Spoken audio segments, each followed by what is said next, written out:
नसती. आता आपल्याला काय होतंय, घरी गेलं की डॉक्टरनी सांगितलेलं असतं की रडायचं नाही, है की नाही.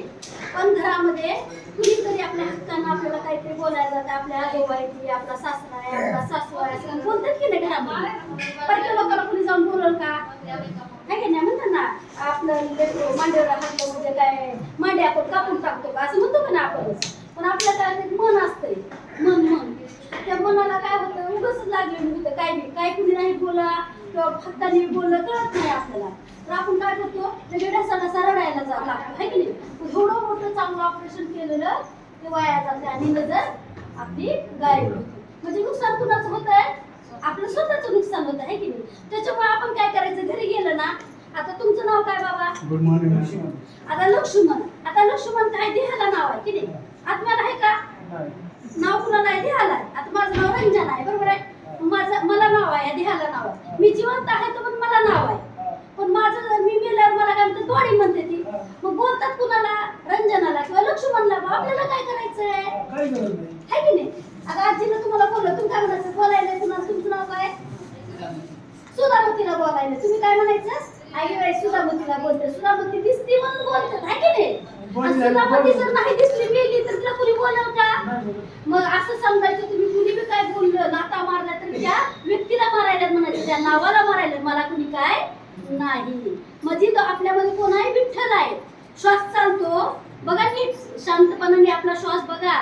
जो श्वास आहे तो विठ्ठल आहे, तो आतमध्ये आहे म्हणून विठ्ठल आहे. आणि जेव्हा तो आपण मरून जातो, तो बाहेर जातो श्वास ह्याच्यामध्ये, तेव्हा तो माधव होतो, म्हणजे मोठा होतो.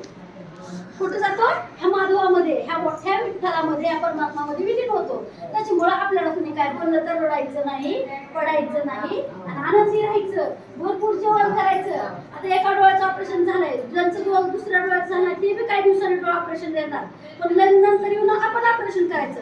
पण बसल्या बसल्या जे माणसं ऑपरेशनला घाबरतात, ज्यांना कळत नाही, डोळ्यांना दिसत नाही, की पुढचं दिसतंय, बोटं ओळखू येत नाही, ती चेहरा ओळखू येत नाही, अशा लोकांना तुम्ही काय सांगायचं की बाबा लय सुंदर ऑपरेशन करते सरकारी दवाखान्यामध्ये, इतक्या चांगल्या बाई आहे त्या, की तू जा आणि तिथे पटकन ऑपरेशन करून घे, म्हणजे 4 दिवस डोळ्यांनी बघतील तरी, है की नाही. कुणाची जीवाचं काय, नाशिवंत देह जाणार सगळं, आयुष्य खातो काळ सावधान, जाईल त्याशी काळोबा खाईल, कारे उपजशी दगडा, कैसे हत्ती गोडे वाढ. तुझं इथं काहीच नाही, मग रडायचं पडायचं काय गरज आहे. पण परोपकार करायचं, परोपकार करायचे, एकमेकाला आपण हेल्प करायची, मदत करायची. त्याला परमात्मा म्हणतात, परमार्थ म्हणतात. पर म्हणजे दुसरे, अर्थ म्हणजे पैसा, दुसऱ्यासाठी काहीतरी खर्च करणे, त्याला काय म्हणतात, परमार्थ. परमार्थ म्हणजे नुसती आरती ओवाळत आपल्याच घरी असं बसायचं नाही. तुकाराम महाराजांनी काय केलं, सगळं आपलं ऐश्वर्य लोकाला देऊन टाकलं, डायऱ्या सुद्धा नदीमध्ये नेऊन टाकल्या. म्हणून जगद्गुरु तुकाराम महाराज. मग आपण कुणाचं नाव घेतो, विठ्ठलाचं घेतो का, आपण कुणाचं नाव घेतो, ज्ञानेश्वर माऊली, ज्ञानराज माऊली, तुकाराम तुकाराम तुकाराम तुकाराम. त्यांचं नाव आजरामर आहे. अंबानीचं नाव घेतलं का तुम्ही कुणी, टाटा बिर्लाचं रतनचं नाव घेतलं का कुणी. कारण जो स्वार्थासाठी जगतो तो कधी माणूस नसतो. म्हणून एकमेकाला हेल्प करायची.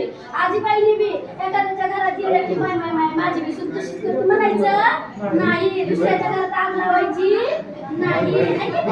आपण काय करतो, मला तू पाहिजे तुला बी आहे का, तिला नसलं तरी गबस म्हणतो, असं नाही म्हणायचं. आणि हे तर चलतच राहतंय. काय एवढं वाईट वाटून होती, अगं जीवन आहे, येतानाच माणूस रडत येतो आणि जाताना काय करतो, हसत जातो. मग काय असतं, हे तरी नीतीचा नियम आहे. आजकाल तुझं नवल आहे का, आयुष्यात किती 50-60 वर्षाचं काय रडत बसती. चला आपल्या गप्पा मारत बसू झाडाखाली, जरा सुनबाईला किती वाटत असेल, नवरा काय तर रागावला असेल, लेकराचा ताण असेल, ते आपण समजून घ्यायचो. मला जाच होता म्हणून सुनाला जाच करायचा नाही, आनंदानं जीवन जगायचं, कळलं का. म्हणून आहे ना म्हणलं, बहुत करावे परोपकार भलेपणाचा जिम्मेदार, पुण्य मार्गाचा विस्तार बरेच करा. बळ प्रेम करणाऱ्या मानवाचा वारा जोपर्यंत आपल्याला लागत नाही तोपर्यंत तुम्हाला मोक्ष कधी भेटत नाही. अनंत विचाराचं मोजू जर डोक्यावर घेतलं, आपण एखादं लेवट वजू घेऊन काढून उतरलो तर आपण घरी पोहोचतो का, मुली असतो नाही, आणि एकच पिशवी गेली तसं नाही. विचाराचं वजू घेतलं की मोक्ष मिळत नाही. मग काय करायचं, विचार संपवायचे आणि घर बसायचं. आलेला गेलं लक्षात राखायचं की मी जिवंत आहे का, याच्यापेक्षा मोठी श्रीमंती कुठलीच नाही. आलं का लक्षात, कुणी रडायचं नाही.